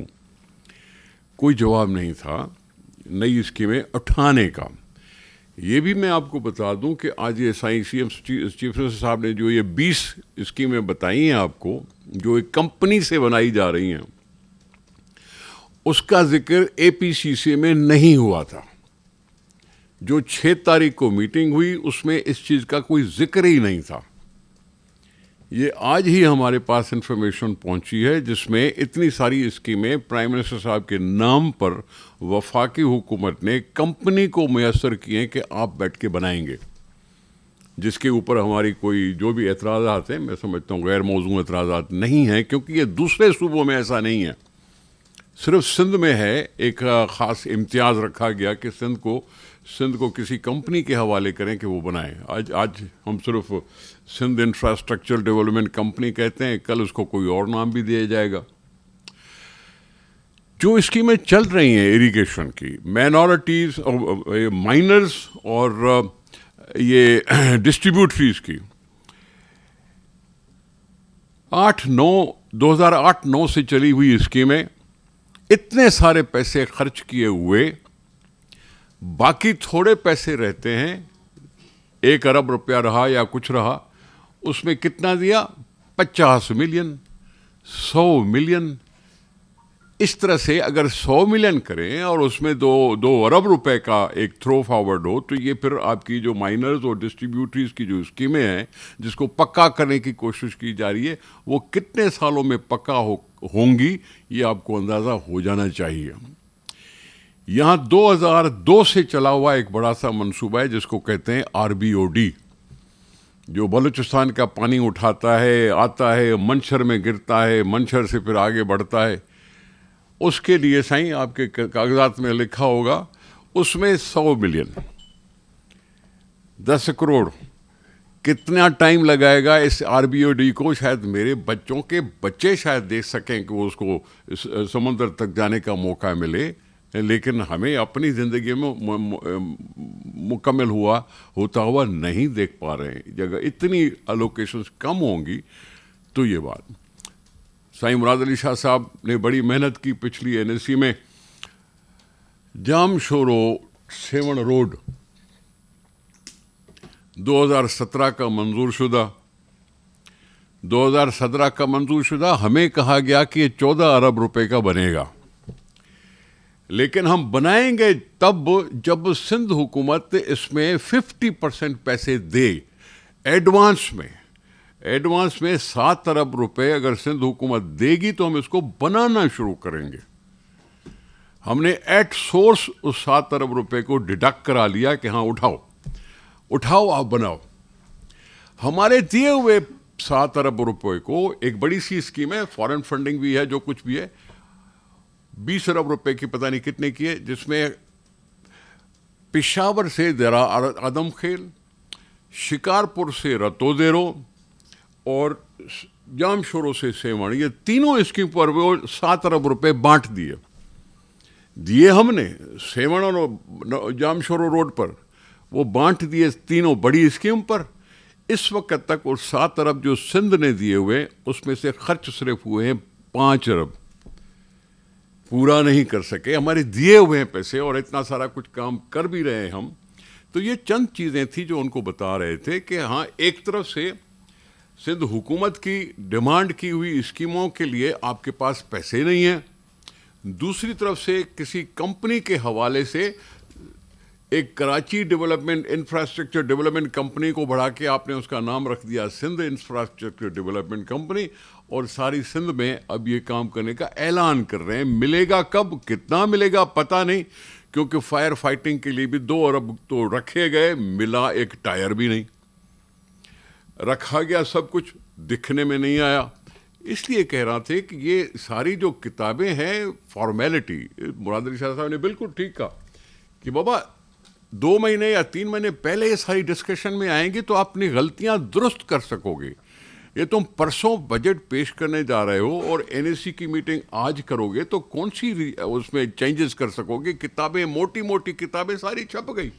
तो ये फॉर्मेलिटी मत करो, इस एनएससी को फॉर्मेलिटी के तौर पर इस्तेमाल मत करो, यानी कि मजाक मत बनाओ। मेरा सिर्फ ये कहना था।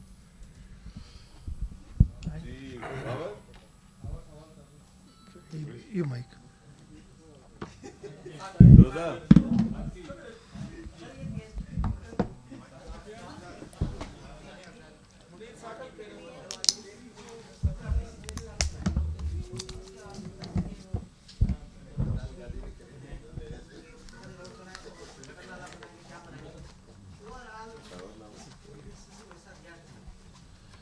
मैं भाई 650 अरब की पीएचडीपी है, और इसलिए कि ये कागजात मुझे सुबह 10 बजे मिले, एग्जैक्ट नंबर मैं नहीं दे सकता आपको इस वक्त, मैं निकाल के दे दूंगा, लेकिन टोटल जो पीएचडीपी है वो मैं आपको दे देता हूँ कि सिंध को कितना मिला ना। जैसे मैं आपको सीधी सी बात, सिंध को नई स्कीम कोई भी नहीं दी, सिवाय ये जो SIDCL के नाम पे दे दी गई हैं, और 2 मैंने आपको और बताई, जो दाबेजी के स्पेशल इकोनॉमिक जोन के लिए। उसके अलावा कोई सिंध के लिए नई स्कीम नहीं है। और टोटल जी अप्रूव की भी स्कीमें ख़त्म कर दी, वो सारी मैंने बात बताई। तो 650 अरब रुपए की है टोटल पीएचडीपी। जी मुनीर, मैं एग्जैक्ट नंबर दे दूं यार, मैं कहीं गलती ना कर जाऊं आपके साथ। हाँ 650 अरब है जी जी। मुनीर साहब, एनएफसी के बगैर ये जो अभी बजट पेश की जा रही है उस पर आप क्या कहेंगे? और जो नेत्रा के जो सूबाई अख्तियार थे वो भी छीन लिए गए हैं, उस पर आप क्या कहेंगे? पहली बात आपने एनएफसी की एनएफसी के तो मुझे याद नहीं कि लास्ट मीटिंग कब हुई थी। इस तरीके से इसको चला रहे हैं। और अभी एनएफसी इन्होंने नया कॉन्स्टिट्यूट किया है जो कि गैर आइनी है।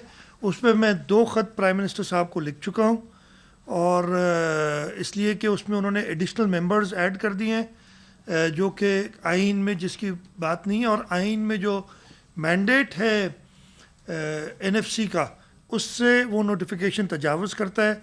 तो इस वक्त तो उन्होंने खुद ही कटाई में डाल दिया, अब पुरानी एनएफसी पे चला रहे हैं, विच आई एग्री विथ यू। इसके बजट का कोई इसमें मतलब बजट का ऑब्वियसली एनएफसी से बजट पे फ़र्क पड़ता है, लेकिन एनएफसी का नहीं होना ही गैर आइनी है, ना होना एनएफसी का। आजाद ये बता दीजिए शाहजाद, आजाद एक मिनट कर लें। K4 का जो प्रोजेक्ट है इसके बारे में क्या है? फेडरल गवर्नमेंट ने फंडिंग करनी है, प्रोविंशियल गवर्नमेंट की भी इसमें पार्टिसिपेट। मैं आपको बताता हूँ, ये अच्छा किया, एक ये भी मैंने बड़ी काफ़ी देर उसमें बात की आज की मीटिंग में।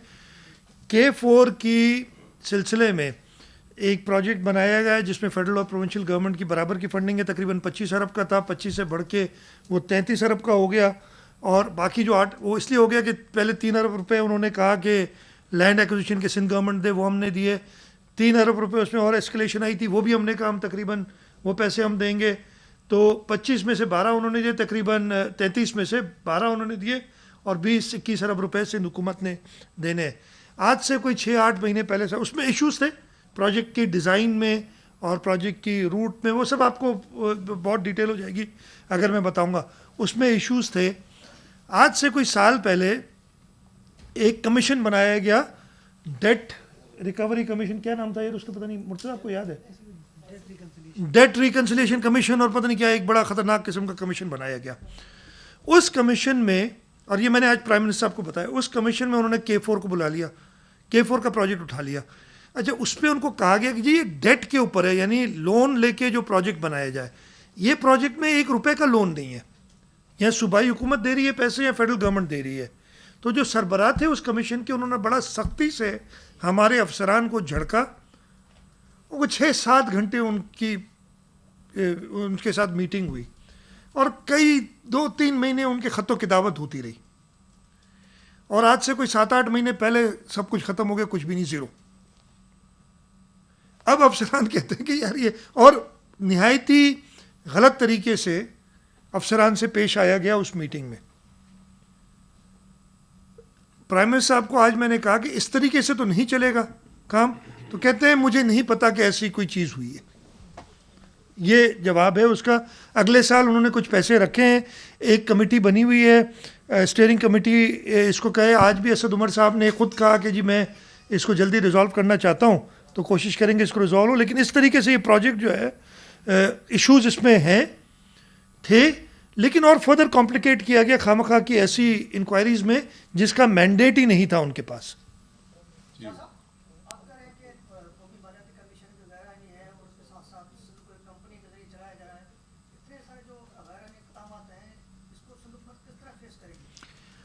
भाई हम फेस कर रहे हैं, आप लोगों की मेहरबानी है कि आपके थ्रू हम इस मुल्क के अवाम, इस सूबे की अवाम को ये सारी नाइंसाफ़ियाँ बता रहे हैं कि क्या क्या नाइंसाफ़ियाँ हो रही हैं सिंध के लोगों के साथ। मैं तो सिर्फ ये कहूँगा, कई देखिए ऑप्शंस, लोग कहते हैं आप कोर्ट क्यों नहीं चले जाते, आप ये क्यों नहीं कोर्ट चले जाएं, और फिर एक ही किस्म के इल्ज़ामात हमारे ऊपर लगते हैं हर दफ़े। ये तो मैं आपको फैक्ट्स बता रहा हूँ, तो हम ये पेश कर रहे हैं और इंशाल्लाह ताला हम कोशिश जारी रखेंगे कि अपने सिंध के लोगों के हुकूक लिए जाएं। और इसी वजह से पसंद नहीं आते, इसी वजह से बुला लिया जाता है कभी किसको कभी किसको। हाजिर हैं जी, हर तरीके से हम तो बैकआउट नहीं करेंगे।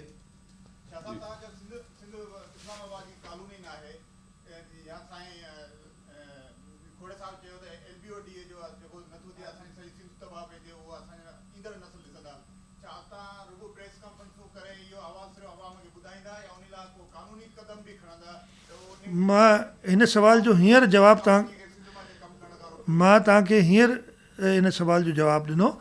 असां जेके ॿिया ऑप्शन्स आहिनि उन्हनि खे ॾिसी सघूं था, पर असां तव्हांखे पंहिंजी लिमिटेशन ॿुधाई आहे।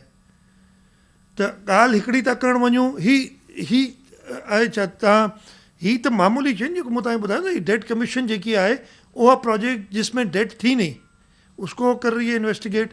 ये सारी चीज़ें लोग देख रहे हैं, और ये जो सेंस ऑफ डिप्रिवेशन आएगा छोटे सूबों में, ये बहुत ख़तरनाक होगा।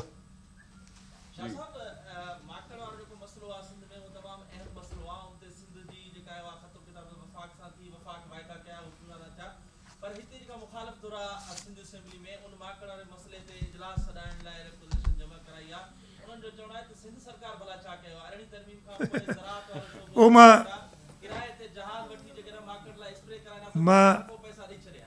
तव्हांखे हिन जो जवाबु ॾियां थो हींअर। सिंध सरकार छा कयो आहे, असां जो जेको बि रोल आहे हिन में उन खां वधीक कयो अथऊं।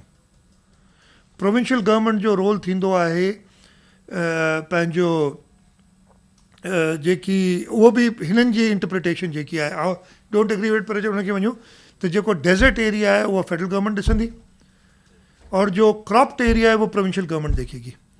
प्रोविंशियल गवर्नमेंट ने 98 टीम्स बनाई हुई हैं। हमने बहुत ज़्यादा प्रोक्योरमेंट की, गाड़ियाँ खरीदी हैं, स्प्रेस खरीदे, और हम इमीडिएटली एड्रेस करें, और मेरे पास सारा रिकॉर्ड वो जो उनको भी बता देंगे जब चाहेगा, उनको परेशानी है। जहाज़ खरीदने तक हमने कोशिश की, बट अनफॉर्चुनेटली एक सूबाई हुकूमत नहीं कर सकती वो काम। हाँ, हमने ये ज़रूर किया है कि जो फेडरल गवर्नमेंट का जहाज़ था पिछले साल, मुझे अच्छी तरह याद है, उसके तेल के पैसे भी मैंने दिए, और उसके फर्टिलाइज़र के ये जो पेस्टिसाइड के पैसे भी मैंने दिए। मैंने कहा मतलब सिंध हुकूमत ने, मैंने अपनी जेब से नहीं दिए, हमने दिए, ये सिंध हुकूमत ने किया है। ये जो देखें इस वक्त जो भी अपोजिशन की पार्टीज़ हैं सिवाय MMA के और TLP के जो सूबाई असम्बली में हैं, वो इस वक्त हुकूमत में भी है, फेडरल गवर्नमेंट में।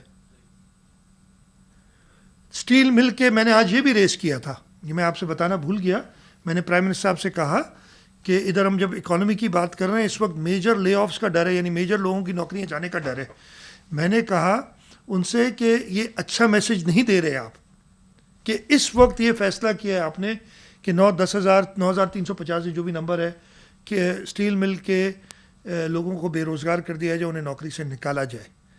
मैंने उनसे ये भी कहा कि हमारे पास कानून है, सिंध हुकूमत ने कानून बनाया है कि इस कोविड के दरमियान आप किसी को ले ऑफ नहीं कर सकते। मैंने कहा आप सिग्नल क्या दे रहे हैं? इंडस्ट्री हमने सुना है ले ऑफ करने जा रही है, और हम उस पर लेकिन अगर फेडरल गवर्नमेंट बिल्कुल डिफाइंड हो जाएगी, अगर फेडरल गवर्नमेंट, मैं फिर कोविड पे ज़्यादा बात नहीं करना चाह रहा, आप हालात आजकल देख रहे हैं। आज हमारे 42 है, 45, 42 42 डेथ्स सबसे ज़्यादा जब तक आज तक हुई हैं, हाईएस्ट नंबर ऑफ केसेस आज हुए हैं, कल पूरे परसों पूरे पाकिस्तान में 105 डेथ्स हुई हैं। ये सारी बातें हम बता रहे थे, लेकिन अगर ये एहसास नहीं है तो मैं क्या करूं? अगर इस मौके पे मैंने उनसे ये भी कहा, प्राइम मिनिस्टर साहब, और ये बड़े ये रिकॉर्डेड है, आपने जो 9-10 हज़ार मजदूर और वर्कर्स निकाल दिए हैं या निकालने की बात करें, वो ज़रूर एहतजाज करेंगे, एहतजाज उनका हक है। इस ज़माने में, इस वक्त में जब कोरोना है, एहतजाज करेंगे आप, फिर हमसे कहेंगे जी ये रोड खुलवाओ और इनको अरेस्ट करो। अगर खुदा ना खास्ता हम आपकी बातों में आ गए, इनको अरेस्ट किया और जेलों में डाला और किसी को कोरोना हो गया और अल्लाह ना करे किसी को उससे और मज़ीद नुकसान हुआ, तो एक तो नौकरी से निकालो, फिर जान से भी मारो उसको। ये बातें मैंने की हैं आज, लेकिन उन्होंने एक्सप्लेनेशन ये दी कि स्टील मिल इतने दिन से बंद पड़ी है, बड़ा नुकसान हो रहा है हुकूमत को, बाकी सारी चीज़ें बहुत अच्छी चल रही हैं। अमीन साहब, सूबे के चीफ एग्जीक्यूटिव हैं, याद होगा कि सुप्रीम कोर्ट ने एक ऑर्डर दिया था कि जो बड़ी इमारतें कराची की उनको भी गिराया जाए, लेकिन सिंध हुकूमत ने एक अच्छा स्टैंड लिया और मना कर दिया कि भाई हम ये नहीं कर सकते, तो अदालत भी फिर बेकसूद पे चली गई। अब जैसे कोविड का मसला चल रहा है, इसमें सुप्रीम कोर्ट ने हिदायत दी कि मार्केट्स जो है वो ओपन की जाए, तो सिंध हुकूमत क्यों खामोश रही? आप बहैसियत सूबे के चीफ एग्जीक्यूटिव अदालत क्यों नहीं गए? और सख्त हम अदालत में थे। एक आखिरी लाइन हाँ, कि सख्त किस्म के फैसले 18वीं तरमीम के बाद आप खुद मुख्तियार हैं, सूबे के लीडर हैं, आप क्यों नहीं करते? आप वफाक के ऊपर सारी चीजें क्यों डालते? मेरे भाई, पहले आपने सुप्रीम कोर्ट की बात की, हमने खुद फैसले किए 18वीं तरमीम और 980, एक तो 18वीं तरमीम को बना दिया कि शायद उसके ये सारे पावर्स पहले भी थे सूबों के पास। Law and order was a provincial subject, ये सारी चीज़ें प्रोविंशियल सब्जेक्ट पहले ही थी। कोई ऐसा 18वीं तरमीम में और जो है जो शहीद जुल्फ़िकार अली भुट्टो ने वादा किया था उसका अमल दरामद करते हुए जो कंकरेंट लिस्ट ख़त्म की और सूबों को और ख़ुद मुख्तारी दी, ये बिल्कुल दुरुस्त है आपकी बात। सुप्रीम कोर्ट ने में हम पेश थे, हम पार्टी थे, हम उधर मौजूद थे। हमने कहा कि हम नहीं खोलना चाहते, उधर कहा गया, एक ऑर्डर दिया गया सुप्रीम कोर्ट में कि आप आज लिखें फेडरल गवर्नमेंट को कि ये आपको खोलने दे, आपको खोलने और आपको खोलने दे। इतने सख्त ऑर्डर्स के बाद, जो मैं आपको कह रहा हूँ, एक तरफ आप अभी थोड़ी देर पहले आपने कहा था आप और क्या करेंगे, मैंने यही बताया ना कि जो चीज़ें बड़ी क्लियर हैं कानून में, उसके साथ भी ऐसा होता है तो हमें बड़ा मुश्किल नज़र आता है। और तभी सुप्रीम कोर्ट के ऑर्डर और फेडरल गवर्नमेंट की, मैं कोई ऐसा सख्त लफ्ज़ नहीं इस्तेमाल करना चाह रहा, लेकिन उनका, चले उनका जो तरीक़ाकार था इसके लिए, या उनका जो सोच थी, जिसकी वजह से एक मिक्स्ड मैसेजिंग लोगों में गई। आज से 15-20 दिन पहले भी लोग समझ रहे थे यार कोरोना क्या है, कोरोना कुछ भी नहीं है। आज फ़र्क है। अल्लाह ताला करे कि ये जल्दी इस वबा से हमें निजात मिले, लेकिन इस वक्त फ़र्क है। वो क्यों, पहले लोग ऐसा समझ रहे थे, अगर एक बहुत सीनियर शख्स आके कहता है, और ये रिकॉर्ड पे है, जब मैं 13 मार्च को कहता हूँ कि इंटरनेशनल बॉर्डर्स बंद करें, आप जहाज़ बंद करें लाना और लॉकडाउन करें, और बात नहीं मानी जाती, और 17 मार्च को कहा जाता है कि अगर कोरोना होगा तो बस आपको थोड़ा सा फ्लू होगा, खांसी होगी और आप ठीक हो जाएंगे। तो ये मैसेजिंग ये अगर जाएगी तो आपका क्या कसूर है? अगर आपको कोरोना हो गया और फिर आपको पता ही नहीं, आप तो समझे थे, आप तो बिलीव करेंगे। ये मिक्स मैसेजिंग नहीं जानी चाहिए थी। मैं भी एक्सपर्ट नहीं हूँ, मुझे क्या पता कोरोना का, लेकिन जो मैंने सीखा है, जो मुझे एक्सपर्ट्स कह रहे हैं, उनकी जो एडवाइस है उस पर अमल तो किए।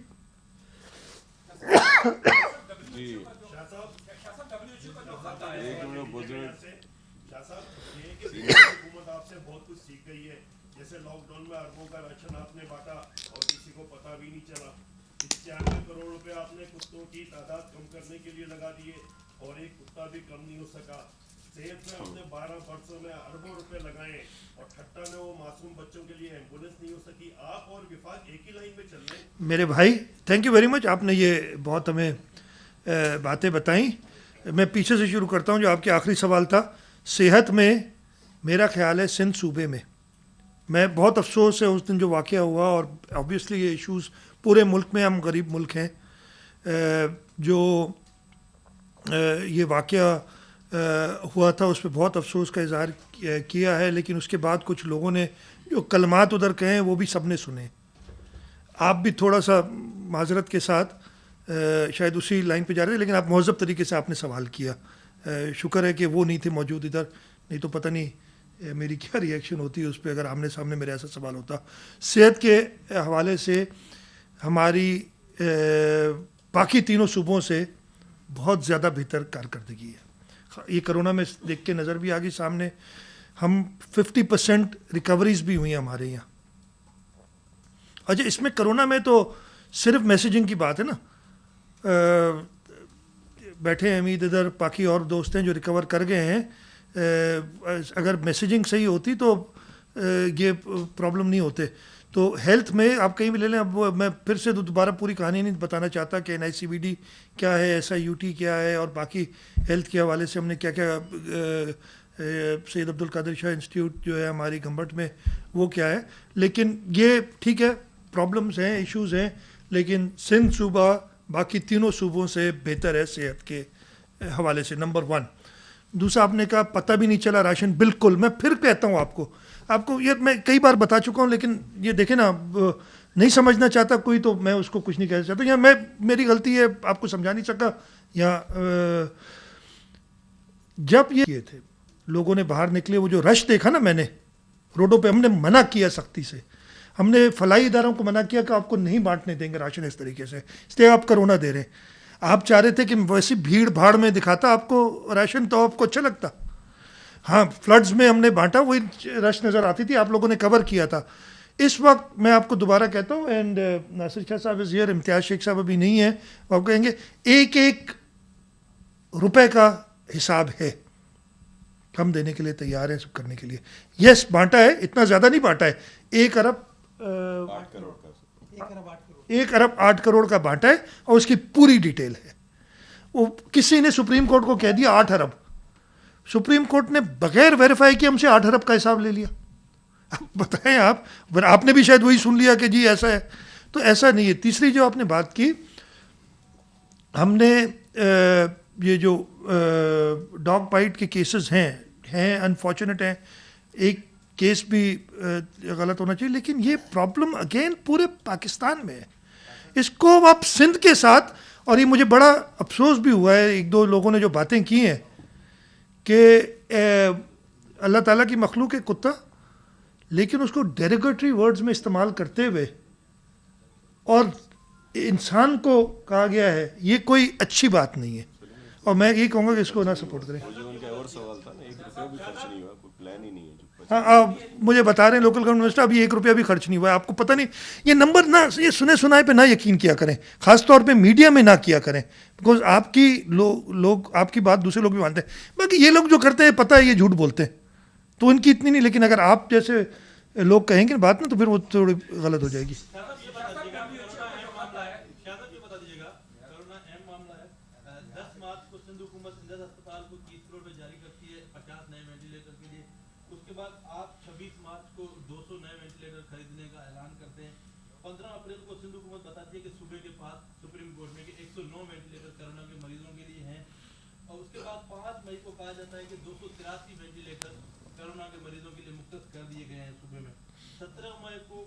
जाता है कि और आज की आपकी प्रेस रिलीज के मुताबिक 77 मरीज इस वक्त वेंटिलेटर पर हैं, तो मगर कराची में जो NOC इजलास के वाले आज का, उन्होंने कहा कि कराची में 214 वेंटिलेटर जो हैं वो सिर्फ कोरोना के लिए कराची में है, मगर कराची में जो मरीज अभी जा रहे हैं अस्पताल उनको वेंटिलेटर नहीं मिल रहा। मैं आपको बताता हूँ। अच्छा, सबसे आपने जो शुरू किया ना, जिस दिन हमने ये 26 फरवरी को आया था, 27 फरवरी को मीटिंग की, और उस दिन मैंने कहा था कि जो वेंटिलेटर अवेलेबल है मार्केट में वो उठा लें। सिर्फ 16 अवेलेबल थे, आपको ये नंबर पता नहीं कहाँ से आ गया और सारे। फिर हमने ऑर्डर्स दिए और वो नहीं मिल रहे हमें इंटरनेशनली, वो आए नहीं है जो हमने ऑर्डर दिए हुए हैं, उनके आने में टाइम लग रहा है, इसलिए कि इंटरनेशनली नहीं मिल रहे। फेडरल गवर्नमेंट से भी कल तक हमें कोई वेंटिलेटर नहीं मिला था। हाँ, पाइपलाइन में, ये मैं नहीं कहूँगा, उन्होंने मदद की है, NDA में देती रही है हमें चीज़ें, लेकिन वेंटिलेटर कल तक कोई आया नहीं था। आखिरी जो आपने बात की ना, इशू ये हो रहा है कि ये जिस किस्म का मर्ज़ है, हमारे पास जब पेशेंट आता है, चाहे वो वेंटिलेटर पे ना भी हो, उसको उस बेड पे रख दिया जाता है कि उसको अचानक वेंटिलेटर पे जाने की ज़रूरत पड़ सकती है। नंबर्स एग्जैक्टली भी बता सकता हूँ, मेरे पास मौजूद हैं, अभी खैर मुझे खोलना पड़ जाएगा ये सारा अपना सिस्टम। आपने कहा 77 दुरुस्त होगा, मुझे इस वक्त याद नहीं है, लेकिन बाकी जो लोग हैं काफ़ी सारे वो उन बेड्स पे मौजूद हैं, 2 वेंटिलेटर पे नहीं है। 205 आईसीयू में है, जिसमें 150 आईसीयू और 55 वेंटिलेटर। 55 वेंटिलेटर्स पे हैं, जो अभी मुर्तज़ा मुझे बता रहे हैं। 150 आईसीयू में जो वेंटिलेटर बेड्स हैं, अब उनको वहाँ से रिमूव इसलिए नहीं किया जा सकता कि वो किसी वक्त भी उनको वेंटिलेटर की ज़रूरत पड़ सकती है। जब तक ज़रूरत ना पड़े तो आप नहीं डालेंगे। ये इश्यूज़ हैं और ये अभी और गंभीर होती जा रही है बात, इसीलिए हम अपने HDO यूनिट्स को बढ़ा रहे हैं और उस पर तेज़ी से काम कर रहे हैं। ये हमने कहा था पहले भी कि जी हमें ये प्रॉब्लम आएगी और हम इसीलिए चाह रहे थे, और चाहे जो कुछ भी कहे, मैं जो सिंध के लोगों ने हमारा साथ दिया, कराची के लोगों ने हमारा साथ दिया, हमारी और मेरी बताई हुई नहीं, जो एक्सपर्ट्स ने बात कही थी कि जो एक लॉकडाउन करो, मतलब दोनों मुझे समझ नहीं आती। फेडरल गवर्नमेंट एक तरफ कहती है कि लॉकडाउन नहीं करना चाहिए, लॉकडाउन का हम मुतहम्मिल नहीं है लॉकडाउन के, ये आता है ना लफ्ज़, नहीं है लॉकडाउन के, और फिर कोई और सवाल करता है कि जी आपने तो बड़े अच्छे स्टेप लिए, हमने कहा कि हमने बड़ी जल्दी लॉकडाउन किया। ये दोनों चीज़ें हो नहीं सकती। हमारी लॉकडाउन की, और ये अभी समझाया जाता है कि लॉकडाउन से मर्ज ख़त्म नहीं होगा, ये इलाज नहीं है, सिर्फ स्प्रेड, ये तो हम पहले स्प्रेड कम होगा, ये तो हम पहले दिन से कह रहे हैं कि इस लॉकडाउन का मकसद है। और वजह क्या है कि हम चाह रहे हैं कि अपनी मेडिकल फैसिलिटीज़ को बढ़ाया जाए। अगेन उधर प्रॉब्लम क्या हुआ, जैसे मैंने आपको बताया कि हमने ये जो आपने नंबर्स बताए गालिबन दुरुस्त है, मुझे एग्जैक्ट नंबर्स इस वक्त याद नहीं है, हमने ऑर्डर किया, हमें मिल नहीं रहे हैं। तब मैंने फेडरल गवर्नमेंट से कई बार कहा है कि देखिए मेरे लिए मुश्किल है, अगर चाइना में या UK में या US में वेंटिलेटर्स अवेलेबल हैं, मैं ज़्यादा से ज़्यादा उस मुल्क के एम्बेसडर से बात कर सकता हूँ कि यार हमारी मदद कर दो। और मैं बताता हूँ, न्यूजीलैंड में तो उन्होंने वही किया ना जो मैं चाहता था, जो मैं 13 मार्च को चाह रहा था कि इंटरनेशनल फ़्लाइट्स बंद करें। उस वक्त 28 केस थे इटली में, सॉरी न्यूजीलैंड में, हमारे पास 28 केस थे, न्यूजीलैंड में गालिबन 21 केस थे जब उन्होंने बंद किए थे बॉर्डर्स, वो बच गए। अभी उन्होंने सब खोला हुआ है, लेकिन इंटरनेशनल बॉर्डर्स अभी तक बंद है न्यूजीलैंड के, सिवाय न्यूजीलैंड सिटीजन्स के वो और किसी को नहीं आने दे रहे। हमारे यहाँ हम ज़्यादा जिदार हैं, तो हमने वो वेंटिलेटर्स हमें मिल नहीं रहे। मैंने इसलिए कहा था कि मैंने फेडरल गवर्नमेंट से कहा कि आपकी ज़्यादा पहुँच है, हमारे साथ मिलके काम करें। एक मैं आपको, अभी मैंने प्राइम मिनिस्टर को भी बताया, कुछ दिनों पहले 10-12 दिन पहले फेडरल गवर्नमेंट से मैं बताने चाहता, कोई साहब आए, हेल्थ डिपार्टमेंट से मिले, हेल्थ मिनिस्टर से मिले, और उन्हें कहा कि जी हम एक अस्पताल बनाना चाहते हैं सिंध हुकूमत, और जल्दी बना के देंगे, और आप हमें लोकेशन बताएं। मुझे हेल्थ मिनिस्टर साहिबा का फ़ोन आया कि जी लोकेशन डिसाइड करनी है और आज ही करनी है। हमने मिलके और ये फ़ैसला किया कि हैदराबाद में ये अस्पताल बनाया, जैसे कराची में एक हम बना रहे हैं, इन्फेक्शस डिजीज़ हॉस्पिटल बनाना चाह रहे थे, हैदराबाद में बनाते हैं। 3 दिन पहले उसी इदारे का ख़त आया कि जी 1.3 अरब रुपए का खर्चा है, सिंध हुकूमत हमें पैसे दे दे। ये फेडरल गवर्नमेंट का इदारा है। ये हम तब से कह रहे हैं कि जी हमारे साथ मिलके काम करें कई चीज़ें, और इस ख़ास तौर पे इस मौके पे हमने सारी चीज़ें, बिलावल भुट्टो जरदारी साहब ने इसी कुर्सी पे बैठे हुए इसी कमरे में आप लोगों के सामने कहा था कि ये हमारा प्राइम मिनिस्टर है, पहली बार कहा था। अब इससे ज़्यादा हम क्या कर सकते थे, लेकिन उसका जवाब क्या मिला वो भी आप लोगों ने देखे हैं सारे।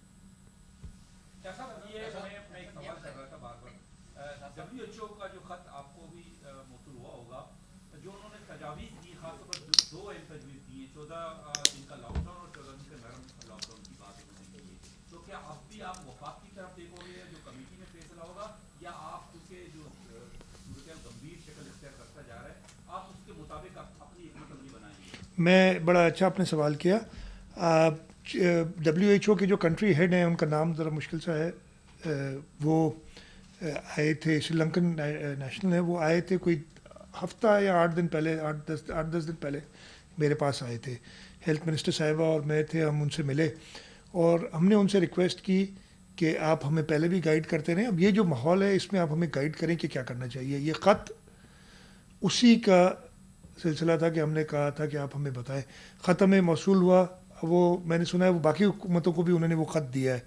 मेरा आज इरादा था और आज अभी भी इरादा है, मैंने पहले से मीटिंग एक सेट की हुई थी, लेकिन हमारी ये मीटिंग जो पहले थी वो बहुत लंबी हो गई, कि हम इन हाउस अपनी एक मीटिंग करके और फैसला यानी अपना माइंड बनाएं कि इसको कैसे आगे ले जाना है। और इंशाल्लाह ताला हम साथ मिलके बैठ के, बिलावल साहब की भी हमें यही हिदायत है कि आप लोग देखें इन जो डायरेक्शन या जो सजेशंस हैं या तजावीज़ हैं WHO की, उन पे कैसे आप अमल कर सकते हैं। तो उस पर हम यहाँ आज या अगर ज़्यादा देर होगी तो कल सुबह मैं मीटिंग कर लूँगा ताकि उसको हम वे फॉरवर्ड देखें। सरकारी यूनिवर्सिटी तरफा हाणे शागिर्दनि ते सेमेस्टर फीस पे करण लाइ मैसेज वञनि पिया, ऐं हालांकि यूनिवर्सिटी बंदि आहिनि, तदरीसी अमल बि बंदि आहे, ऐं जेको सरकारी यूनिवर्सिटी में जेके शागिर्द पढ़ंदा उन्हनि जो तालुक जेको आहे ग़रीब तबके सां आहे, इन हवाले सां सिंध हुकूमत वटि छा प्लान आहे, छा उन्हनि सां का रियायत कई? मां चेक करे, मूंखे इन जी पर्सनली ख़बर न आहे, पर मां चेक करे वठंदुसि ऐं जेको हूंदो उन्हनि खे डेफिनेटली फैसिलिटी।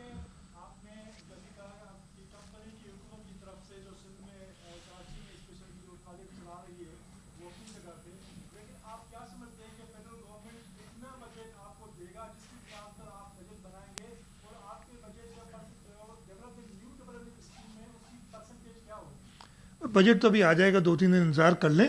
फेडरल गवर्नमेंट ने इंडिकेट किया है नेक्स्ट ईयर के लिए, अभी तक ये नहीं बताया कि कलेक्ट कितना करेंगे। जैसे मैंने बताया या पता नहीं बताया कि नहीं बताया आपको भी, कि 835 अरब रुपए इस साल देने थे और उनका रिवाइज नंबर हमारे पास कुछ 4-5 दिन पहले आया कि 606 अरब देंगे इस साल जो रनिंग ईयर में। तो 200 और कितने अरब बनते हैं वो कोई शॉर्ट होंगे इस साल। अगले साल मैं नंबर भूल गया हूँ, दिया है 771 अरब है या क्या है, वो देंगे। बजट आ जाएगा, कुछ दिनों में पता चल जाएगा। दुआ करें। शाह साहब ये बताएं कि स्टील मिल जो है उसके लिए जमीन सिंध ने दी, अब स्टील मिल की निजकारी हो रही है, तो क्या वफाक सिंध की जमीन को बेचने का हक रखता है?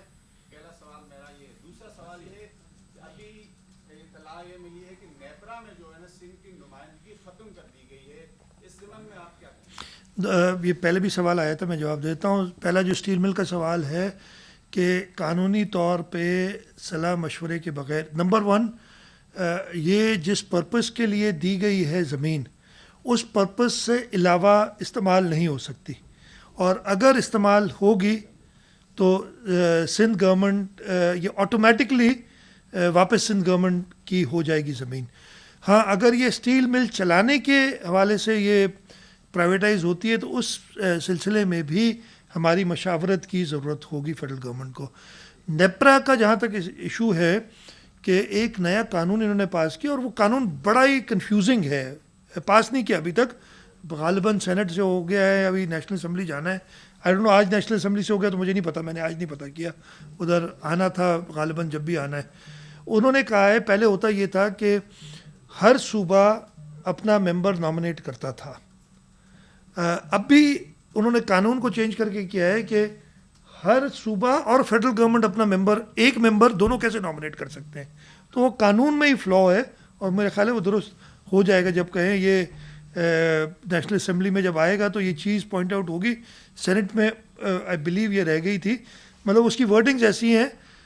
अब उन्होंने फ़र्क सिर्फ ये किया कि पहले उन्होंने बता दिया है कि किस किस किस्म के मेंबर हो सकते हैं, यानी फाइनेंस के एक्सपर्ट होगा, कोई टेक्निकल एक्सपर्ट होगा, कोई लीगल एक्सपर्ट होगा, और फिर सूबों को कहा गया है कि वो मतलब पहले सिंध सूबा स्लेट से में ऐसी फाइनेंस का सिंध सूबे से होगा, लेकिन उसमें लिखा ये गया है a member specialising in finance to be nominated by Sindh and federal government. ना दो एंटिटीज़ कैसे कर सकती है नॉमिनेट, तो ये वो कानूनी गलत बना हुआ है।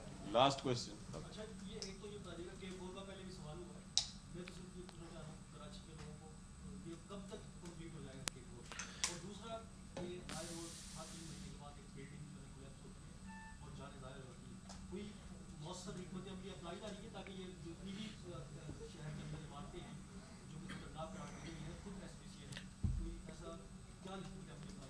देखिए K4 के पहले सवाल जो आपका था, K4 की रिव्यू एक स्टीयरिंग कमेटी बनी हुई है, उसकी रिपोर्ट आएगी, फेडरल गवर्नमेंट में भी उसका हिस्सा है, तो हमने साथ मिलकर उसका फैसला करना है वो टाइट। लेकिन इसके साथ साथ कुछ और पानी के प्रोजेक्ट्स जो कि ऑगमेंट कर सके कराची को वाटर सप्लाई, वो सिंध हुकूमत अंडरटेक कर रही है। हमें ज़रूर थोड़े से फाइनेंशियल कंस्ट्रेंट्स आए हुए हैं जिसकी वजह से हमें तकलीफ़ हो रही है, नहीं तो हमने हब से भी पानी बढ़ाना और कींझर से जो एडिशनल हम जो पुराना रूट है कि 1 2 3 वाला उसके साथ हम एक्सपेंड कर सकते हैं। उस पर हमारे काम काफ़ी हुआ है और इंशाल्लाह कोशिश करेंगे उसको जल्दी करें। जहाँ तक बिल्डिंग से ताल्लुक़ है, नासिर शाह साहब ने उस पर मीटिंग भी की है। ऑलरेडी जो इमारतें हैं ऐसी जो डेंजरस हैं उनका आइडेंटिफाई किया हुआ है, उनको बताया हुआ है। मैंने कल रात को भी बात की थी बिल्डिंग कंट्रोल अथॉरिटी के जो एमडी हैं, डीजी हैं, उनसे, और कहा था, उन्होंने मुझे बताया कि जी इतनी इमारतें हमने ऑलरेडी की हैं। मैंने कहा नहीं, इमारतें सिर्फ नहीं, 422, ये सिर्फ इमारतों का कोई फ़ायदा नहीं होगा, इमारतों में कितने लोग रहते हैं वो आपने एस्टिमेट बनाना है, इसलिए कि हमने उनका कोई अल्टरनेट अरेंजमेंट करना है। कोई कहना आसान है, इसलिए कितने लोग हमें करने होंगे अकोमोडेट। इस वक्त भी वो या तो किराए देते होंगे या उन्होंने ख़रीदा हुआ होगा। वो ज़मीन डेफिनेटली काफ़ी कीमती होगी जहाँ पे वो है और वो उन्हीं की है। तो कोई एक स्कीम इन सब के साथ मिलके कि कहीं टेम्प्रेरी इनको हाउस किया जाए, उन बिल्डिंग्स को गिराया जाए और उसी जगह पे एक बेहतर इंजीनियर्ड बिल्डिंग बनाई जाए। ये प्रोसेस नासिर शाह साहब ने शुरू किया है लोकल गवर्नमेंट मिनिस्ट्री के अंडर। और आपकी ये बिल्कुल सही बात है कि जल्द से जल्द हमने, तो मैंने उनसे यही कहा है कि टोटल डेटाबेस बना लें कि कितने लोग इन बिल्डिंग्स में रहते हैं, कितनों को आपने अकोमोडेट करना है। फिर वो प्लान भी एक बनाना पड़ेगा कि अगर इन बिल्डिंग्स को गिरा के और कहीं और उनको शिफ्ट करना है तो कहाँ करना है, उसकी कॉस्ट कैसे बेयर होगी, ये सारी चीज़ें हमने देखनी पड़ेगी। Thank you. Thank you ji.